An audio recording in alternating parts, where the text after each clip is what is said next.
we're led to believe that the 19 hijackers, alleged perpetrators, were religious fanatics. Well, as Frank pointed out, that they were hardly even religious. But if they're not religious, then you have to ask the question, well, why were they willing to give up their lives, commit suicide?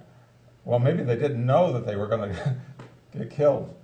They could have been hired by a Bush operative or Cheney operative and given some sort of story that didn't involve getting killed. And at the last minute, those planes could have been crashed by remote control. We know that there have been experiments where planes of that size have been flown for many, many miles and even landed under remote control. It was very convenient, as Charles pointed out there, that Oswald, after he's arrested, he gets killed by Jack Ruby, and Jack Ruby has terminal cancer, so he didn't have to worry about being prosecuted. So the whole thing gets closed up that way. And we're still waiting for the information in the National Archives to be completely released in that case as well. That's another thing. We're supposed to be a government by the people, a democracy, but and the people are supposed to be the decision makers, right? Well, then why can't we see the information if decisions are made on the basis of information, but everything's kept secret from us? And I think that's the bottom line. What we're asking for is transparency. What we're saying is democracy cannot work, accountability cannot work unless the electorate has access to, in legal terms, what's called discovery. You know, what is the evidence? Let's have it. You've got it, bring it out. And of course it isn't that this information is lost or hidden in large amount. It's there, you know, in boxes. And it hasn't really been analyzed. There's been the pretense of analysis, but I think it's pretty clear that this kind of becomes cover-up evidence. This kind of becomes evidence at another level of the lack of will by the government to get to the bottom of this. And so what we're asking for is the tools that a democracy needs, and those tools are accountability, visibility, transparency, and an objective analysis of very political events, extremely significant events, both for in terms of foreign policy, but in terms of our own domestic liberties. We know that we have had inroads into habeas corpus. We have had privacy extremely weakened through internet surveillance systems that have all been rationalized by 9/11.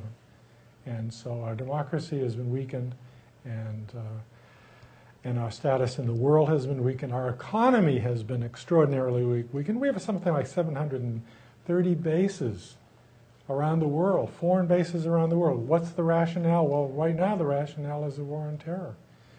And we can't afford that. We are destroying the economy of this country. The only element of the economy, of the productive economy of this country that functions is the military production component. And of course doesn't produce wealth. That only produces objects that get destroyed. So we can't sustain this. So we are on completely the wrong path.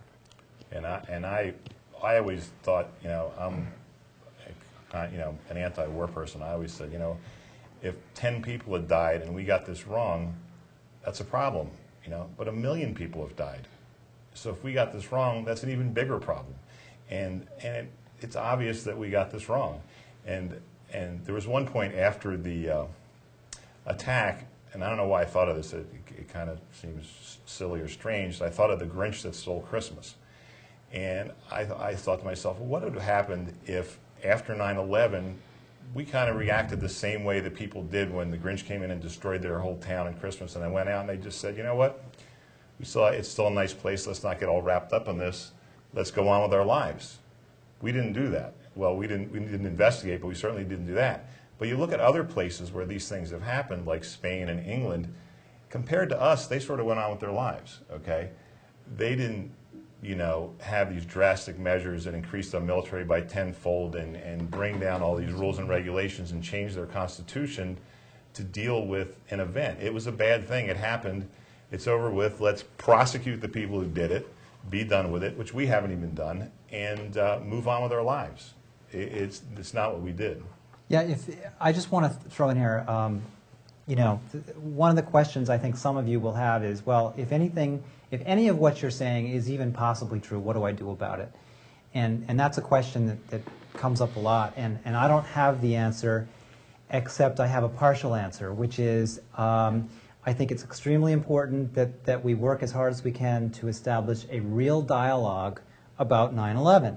And that means talking to your neighbors, talking to your coworkers, talking to your elected officials, communicating with your local newspapers, writing letters, of course researching it. We have a lot of links on our site, vt911.org. There's an awful lot of information out there prepared by credible, professional, right-thinking people. It's important to get a dialogue going, and I think we can all take a role in that. If you do some further research and come to agree with us that we have a problem on our hands that needs to be addressed, one other thing you can do is you can support the petition that is happening right now in New York City. We have a link on our site, but I believe it's NYCCAN, NewYorkCityCan.org, if I'm right. And they can use some funds to, they're trying to put a petition on their ballot this fall, I believe, calling upon the City of New York to initiate a full-blown, fully authorized, subpoena power type investigation to find out what really did happen on 9/11 and to address the questions we've raised. And, you know, it's important for you to know that there are thousands and thousands and thousands of Vermonters who doubt or disbelieve or who have questions about the official story of 9/11. And you know, we're not on the fringe. I don't know if we're a majority, but the media isn't helping us. Our elected officials aren't helping us. But don't let that stop you. The one thing we all agree on is that we need a new investigation. Well, we've run out of time.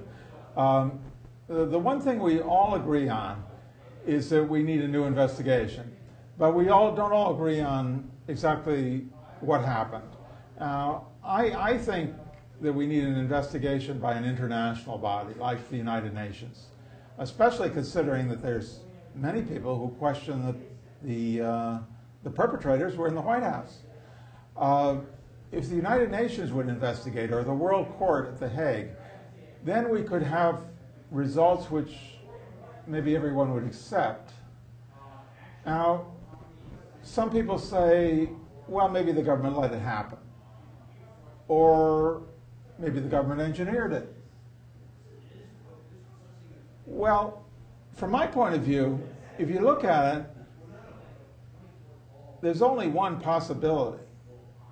It seems pretty clear to me that it was engineered by the Bush and Cheney administration in the same way that the Reichstag was engineered by Hitler. The question of letting it happen, you know, how did Al-Qaeda get into the buildings to plant the explosives?